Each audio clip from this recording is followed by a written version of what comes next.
Ano po ang bagong tipan at bakit may bagong tipan? Madalas kapag sinasabing bagong tipan, ang nasa isip kagad natin ay ang Kristiyanong Gregong kasulatan, mga aklat na isinulat ng mga tagasunod ni Jesus o mga apostoles, magmula aklat ng Mateo hanggang sa aklat ng Apokalipsis. Well, totoo naman po na bahagi talaga ang mga ulat na ito ng pakikipagtipan ng Kordero o ni Jesus sa kanyang tulad babaeng kasintahan, ang 144,000 na tinawag ding ang Bagong Jerusalem at ang kanyang pakikipagtipan sa mga ito. Para mas maunawaan po natin, talakayin po muna natin kung ano ang 144,000. Ang 144,000 ng Apokalipsis, sino po sila? At bakit kailangan magkaroon ng kaayusan ng 144,000? Ito po ang talakayan natin. Sinasabi ng Daniel 2:44 na nagtatag ang Diyos sa langit na isang matatag na pamahalaan na siya namang lilipol sa lahat ng gobyerno ng tao sa malapit na hinaharap. Basahin po natin, ito po ang sabi. Sa panahon ng mga haring iyon, ang Diyos sa langit ay magtatatag na isang kaharian na hindi mawawasa kailanman. At ang kaharian ito ay hindi ibibigay sa ibang bayan. Dudurugin ito at wawakasan ang lahat ng kahariang iyon at ito lang ang mananatili magpakailanman. Kaya yun po ang sabi ng Daniel 2:44, nagtatag nga ang Diyos sa langit na isang kaharian na ipapalit niya sa lahat na iba pang kaharian ng tao. Pero bakit kailangan palitan ang gobyerno ng tao? Mababasa po sa unang Juan 5:19 na nagsasabi na ang buong mundo ay nasa ilalim ng kapangyarihan ng isa na masama. Yun po ang sabi, unang Juan 5:19. Kaya ang tanong, sino po ang tinutukoy ng Biblia na isa na masama na kumukontrol daw sa mga pamahalaan ng tao sa buong daigdig? O, sabi kasi ang buong mundo daw nasa ilalim ng kanyang kapangyarihan, itong isa na masama. Pansinin po ang naging pag-amin ni Satanas nang subukan niyang tuksuhin si Jesus ayon sa sinasabi ng Lucas 4:6. Basahin po natin, ito po ang sabi. Pagkatapos sinabi ng Diablo, ibibigay ko sa iyo ang otoridad sa lahat ng ito at ang kaluwalhatian ng mga ito dahil akin ang lahat ng kahariang ito at ibibigay ko ito kanino ko man gustuhin. Kaya ayon kay Satanas, sa kanya nga ang mga kaharian o gobyerno sa daigdig. At yun po ang iniaalok niya kay Jesus nung nandito si Jesus sa lupa. Gusto niya tuksohin si Jesus sa kaluwalhatian ng lahat ng kaharian ng tao. Bibigay niya daw sa kanya kung sasamba lang siya kay Satanas. Pero buti na lang tumanggi po si Jesus sa tukso ng Diablo. Kaya pala napakasama ang pamamalakad ng mga gobyerno ng tao mula noon hanggang sa kasalukuyan. Hindi po matapos-tapos ang karahasan at korupsyon mula noon hanggang ngayon. Kaya malinaw ang gobyerno po ng tao, pinamamahalaan nga ng hindi nakikitang puwersa ni Satanas. Kaya pala ang sabi ng Ecclesiastes 8:9, ang tao ay namamahala lang sa kapwa niya sa ikapipinsala neto. Kaya pag ang tao namamahala po sa kapwa niya, kahit sa sarili niya lang, pinsala lang po ang patutunguhan. Nakahula po pala yan, Ecclesiastes 8:9. Hindi po makontrol ng tao ang kasamaan sa loob ng mga gobyerno dahil sa impluensya ng di nakikitang mga demonyo sa pangunguna po ng Diablo, si Satanas. Pero syempre dahil si Jehovah naman ang nagmamayari ng buong universo, kasama na ang lupa, kaya karapatan po ni Jehovah na gumawa ng pagbabago sa kanyang propriedad o property. Property po ni Jehovah ang buong universo. Pinili po ni Jehovah si Jesus para maging hari sa buong lupa kapalit ng masasamang pamahalaan ng sangkatauhan. At makakasama niya ang 144,000 o 144,000 na mga tapat na tao na bubuhayin muli bilang mga espiritu at dadalhin po sila sa langit. Si Jesus at ang 144,000 ang sila pong bubuo sa matuwid na pamahalaan sa langit. Ang tinatawag po nating ang kaharian ng Diyos. Ayon sa Apokalipsis 14:1 hanggang 3. At kung itutuloy po natin ang pagbasa sa talatang 4 at 5, maunawaan natin na ang 144,000 ay mga binili mula sa lupa, mula sa sangkatauhan bilang ang mga unang bunga sa Diyos at sa Kordero. At wala daw nakitang panlilin lang sa bibig nila. pansinin na sinasabing wala daw makitang panlilin lang sa bibig nila at walang dungis. Ibig sabihin, nasa lupa pa lang sila, malinis na ang kanilang pagkatao sa pananaw ng Diyos sa kanila. At dadaling nga sila sa langit bilang mga espiritong nilalang, bilang mga anghel, magiging hari at saserdote po sila nakasama ni Jesus sa langit sa kanyang kaharian. Basahin po natin ang Apokalipsis 20, mga talatang 4 hanggang 6. Ito po ang sabi sa 4, at nakakita ako ng mga trono at ang mga nakaupo sa mga iyon ay binigyan ng otoridad na humatol. O nakita ko ang dugo ng mga pinatay dahil sa pagpapatotoo nila tungkol kay Jesus at pagsasalita tungkol sa Diyos. Ang mga hindi sumamba sa mabangis na hayop o sa estatwa nito at hindi tumanggap ng marka sa noo at kamay nila. At nabuhay sila at nagharing kasama ng Kristo sa loob ng 1,000 taon. Yun po ang sabi ng talatang 4. Sa talatang 5, ito po ang sabi. Ito ang unang pagkabuhay muli. Kaya yun po ang sabi ng talatang 5. At sa talatang 6, sabi, maligaya at banal ang sino mang kasama sa unang pagkabuhay muli. Walang otoridad sa kanila ang ikalawang kamatayan, kundi sila ay magiging mga saserdote ng Diyos at ng Kristo at maghahari silang kasama niya sa loob ng 1,000 taon. Kaya maliwanag po ayon sa teksto na ang 144,000 ay mga taong binili mula sa lupa. Dinala sila sa langit bilang bahagi ng unang pagkabuhay. Ibig sabihin namatay po sila sa kanilang pagiging tao at binuhay po sila bilang mga espiritong anghel ng Diyos. At naglilingkod daw po sila bilang mga hari at saserdote sa kaharian ng Diyos sa langit. Kaya ano po ang paghaharian ng 144,000 at ni Jesus? Sa liwanag ng Daniel 2:44, sinasabing pupuksain ng Diyos ang lahat ng kaharian ng tao at itinatag niya o itatatag niya ang kanyang kaharian kapalit ng mga kaharian ng tao. Kaya maunawa ang maghahari si Jesus at ang 144,000 sa ibabaw ng lupa. Bagaman si Jesus sa kabilang banda ay binigyan din naman ng otoridad ni Jehovah na mamahala kapwa sa langit at sa lupa ayon naman sa Mateo 28:18. At habang ang lupa ay gagawing paraiso ng kaharian ng Diyos sa tulong ng 144,000, mawawala na ang mga digmaan, krimen, kahirapan, tagutom, at iba pang mga malalaking problema sa ibabaw ng lupa.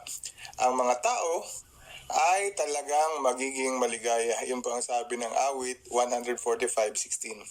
Kaya napakahalaga po ng magiging papel ng 144,000 sa kaharian ng Diyos upang makinabang ang buong lupa na kanilang paghaharian.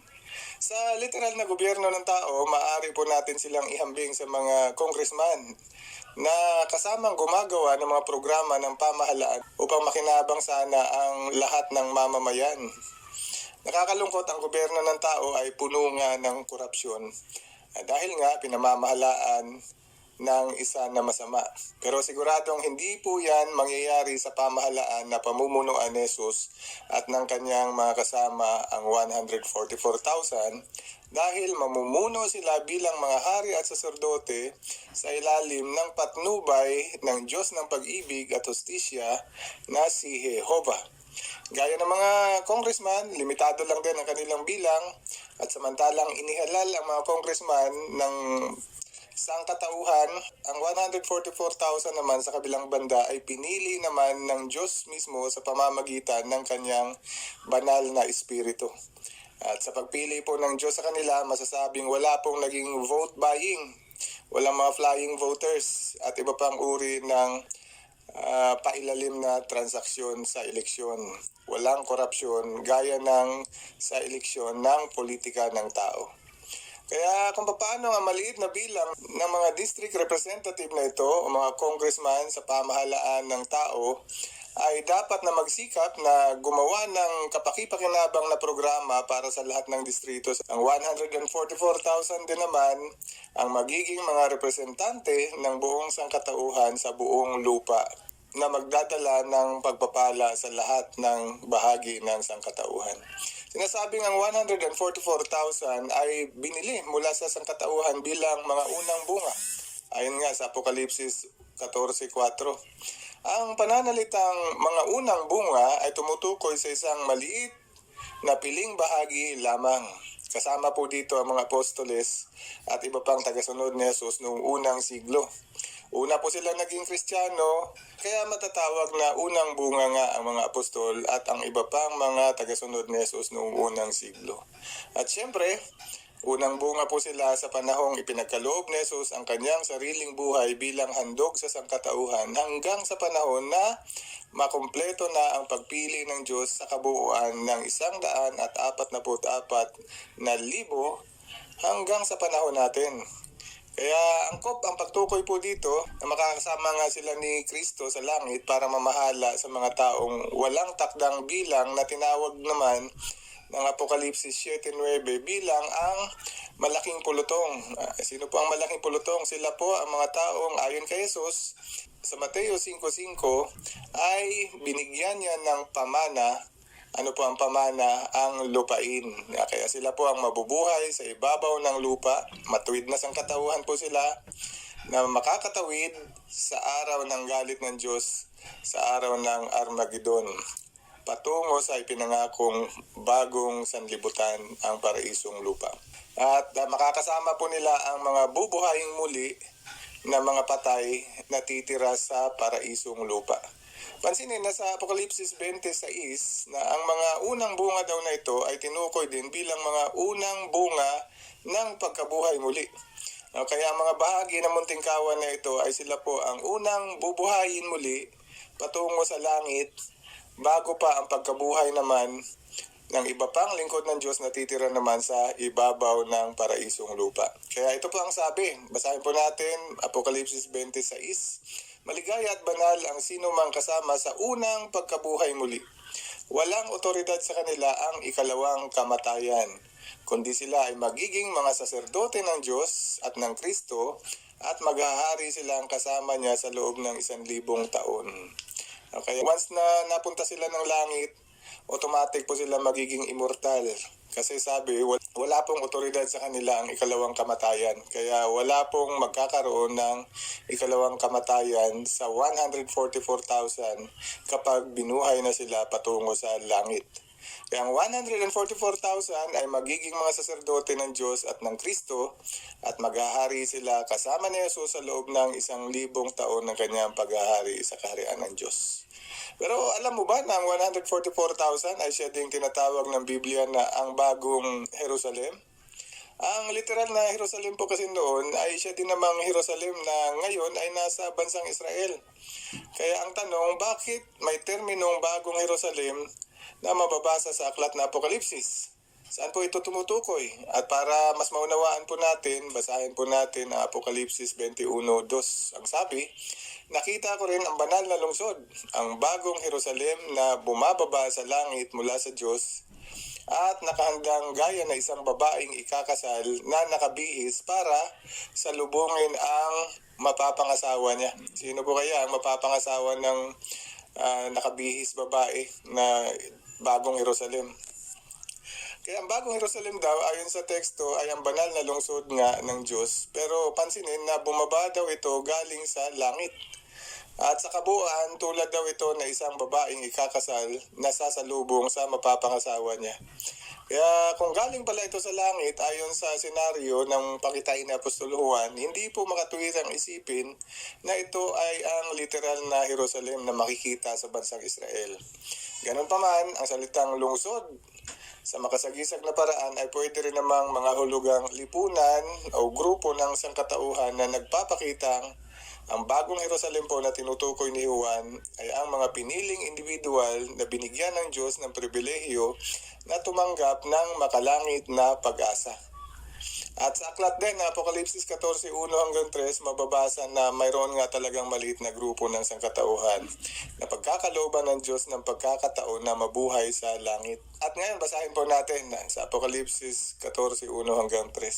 At nakita ko ang kordero na nakatayo sa bundok ng Sion at may kasama siyang 144,000 na may pangalan niya at pangalan ng kanyang ama na nakasulat sa noo nila. Narinig ko ang isang tinig mula sa langit na gaya ng lagaslas ng maraming tubig at gaya ng malakas na kulog. At ang tinig na narinig ko ay gaya ng tinig ng mga awit habang tumutugtog ng alpa. Sa 3 at umaawit sila ng parang isang bagong awit sa harap ng trono at sa harap ng 4 na buhay na nilalang at ng matatanda. At hindi matutuhan ng sino man ang awit na iyon maliban sa 144,000 na binili mula sa lupa. Kaya binabanggit po ang kanilang bilang, 144,000, at sinasabing sila ay mga binili mula sa lupa. Kaya maunawaan nga natin, binili sila mula sa lupa dahil dadalhin sila patungong langit. Ang grupong ito din ng sangkatauhan ang binabanggit ng Apokalipsis 26 na binanggit na natin kanina, mga individual na maghaharing kasama ni Jesus sa kanyang kaharian sa langit bilang mga hari at saserdote sa loob na 1,000 taon. Pero ang bagong Jerusalem o ang 144,000 ay naging bahagi lamang po ng buong makalangit na organisasyon ng Diyos. Yamang ang mga pinahirang ito lamang ang sinasabing binili mula sa lupa. Ang laksa-laksang mga anghel na dati nang kasama ni Jehovah sa langit, ang siyang talagang mga original na bumubuo ng makalangit na organisasyon ni Jehovah. Siyempre kasama na si Jesus, yamang si Jesus po ang pinuno ng mga anghel ayon sa unang Pedro 3:22. At siya po ang pinuno ng mga anghel bago pa siya bumaba sa lupa. Kaya siya po si Miguel Arcangel.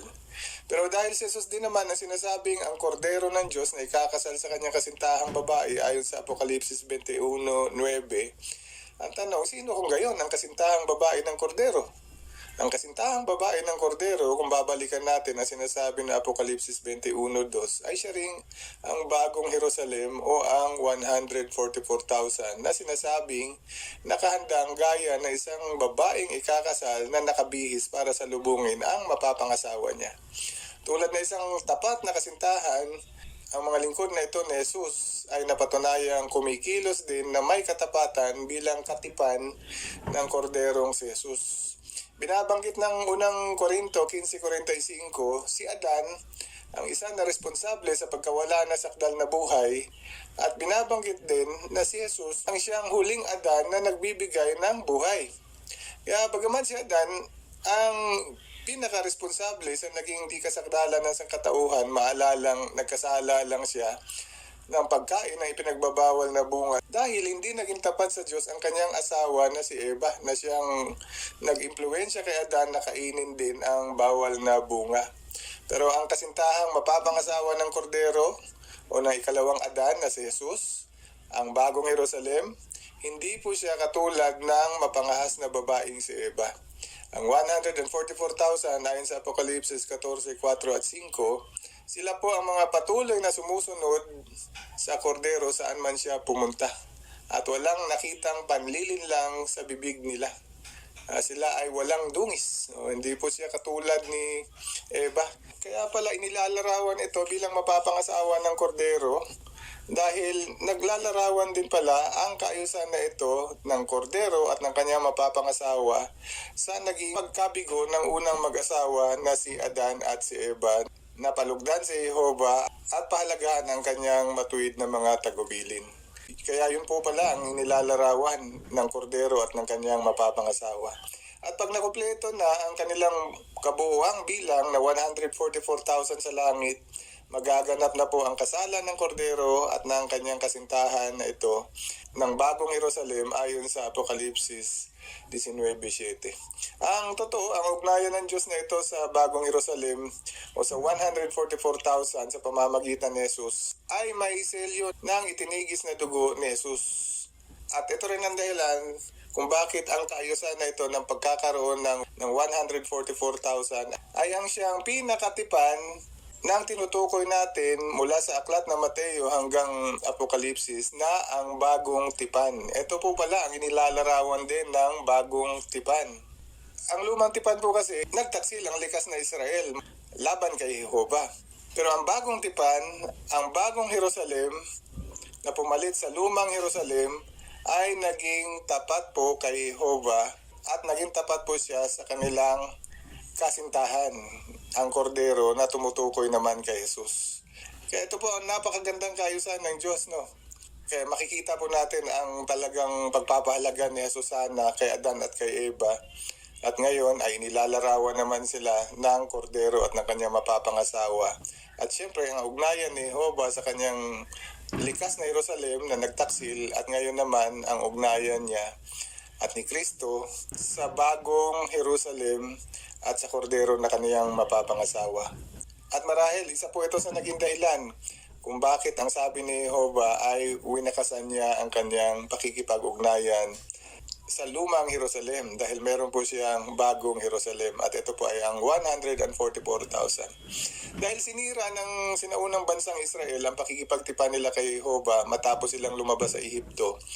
Nangako si Jehovah na isang bagong tipan ayon sa mababasa natin sa Jeremias 31, mga talatang 31 at 32. Ito po ang sabi: darating ang panahon, ang sabi ni Jehovah, na makikipagtipan ako na isang bagong tipan sa sambahayan ng Israel at sa sambahayan ng Huda. Hindi ito gaya ng tipan ko sa kanilang mga ninuno noong hawakan ko ang kamay nila at akayin sila palabas sa lupain na Ehipto. Ang tipan ko na sinira nila kahit ako ang totoong Panginoon nila, ang sabi ni Jehovah. Kaya ang kapalit ng likas na Israel na tuluyan ng nakalimot sa kanilang pangako na maglilingkod sana sila ng tapat kay Jehovah at tumanggi silang tanggapin ang kayusan ni Jehovah sa pagkakaloob ng Mesiyas na si Jesus. Kaya pinalitan po sila ni Jehovah bilang kanyang piniling bayan, ang likas na Israel. At kumuha si Jehovah ng mga tapat na sangkatauhan mula sa mga bansang hintil, mula sa mga tao ng iba't ibang bansa at wika, ayon sa Apokalipsis 5:9, upang bumuo ng bagong Jerusalem, ang 144,000 na may makalangit na pag-asa. At syempre kasama na rin ang malaking pulutong na mababasa naman sa Apokalipsis 7:9 at 10 sa katuparan ng mga pangako na ito ni Jehovah. Bagaman hindi kasama sa mga magkakaroon ng pribilehiyo na makaakyat ng langit, bibigyan naman ng napakagandang regalo na buhay na walang hanggan sa paraisong lupa ang malaking pulutong ayon sa Juan 17:3 at Mateo 5:5. Kaya ang pangako ni Jehovah, ang bagong tipan sa sangkatauhan, ang bagong langit at ang bagong lupa ayon sa Apokalipsis 21:1-4. Pero ang tanong, bakit sinasabing bumaba mula sa langit ang bagong Jerusalem kung ang bumubuong 144,000 nito ay galing sa lupa? Hindi po sila babalik sa kanilang pagiging tao sa lupa, kundi bilang mga hari at saserdote, mamamahala po sila sa ibabaw ng lupa. Kasama po ang kanilang dating kasintahan na ikinasal sa kanila, ang kordero, na ibig sabihin ay si Jesus, at sila po ang mangangasiwa sa lahat ng mga pangangailangan ng buong sangkatauhan sa loob ng 1,000 taon ng kanilang pamamahala. Kasama si Jesus. At mamamahala po sila sa langit at sa lupa. Pagkatapos ng 1,000 taon, mababasa sa unang Korinto 15:28 na ibabalik ni Jesus sa kanyang ama na si Jehovah ang pamamahala sa buong sangkatauhan bilang hari at Diyos ng buong sansinuko. O kaya si Jehovah na magiging haring walang hanggan. At kapag naibalik na ni Jesus kay Jehovah ang paghahari sa buong sansinukob, matutupad naman kay Jesus ang hula ayon sa Isaiah 9:6 na siya ay magiging prinsipe ng kapayapaan ng buong universo. Kaya si Jehovah po ang magiging pangwakas na hari at si Jesus naman ang kanyang magiging prinsipe ng kapayapaan ng buong universo. Kaya ang tanong, ano na po ang mangyayari sa 144,000 pagtapos ng 1,000 taon? Babalik na po ba sila sa lupa? Sinasabi po ng unang Korinto 15:50 na nang tanggapin nila ang pribilehiyo ng pag-akyat sa langit bilang asawa ng kordero, ipinamana na rin sa kanila ang katawang hindi nabubulok. O kaya hindi na po sila babalik sa katawang nabubulok o sa katawan bilang tao. Hindi po makatuwirang isipin na babalik sila sa pagiging tao, taglay ang katawang nabubulok, na para bang sila ang napangasawa ng kordero at iniwan nila ang kordero sa langit, bumaba sila sa lupa. Hindi po maghihiwalay ang kordero at ang kanyang asawa, ang 144,000 o ang bagong Jerusalem. Tandaan ang hula na sinasabing sila ay patuloy na sumusunod saan man magpunta ang kordero ng Diyos. Kaya maunawa ang hindi na po sila babalik sa pagiging tao. Mananatili po sila bilang mga espiritong anghel sa langit, nagaganap pa rin ng anuman ang magiging kalooban ng Diyos para sa kanila na malamang may kinalaman pa rin sa pakasaserdoteng atas. Mga saserdote pa rin po sila at patuloy po nilang mapapangalagaan ang buong sangkatauhan sa ibabaw ng sakdal na paraisong lupa.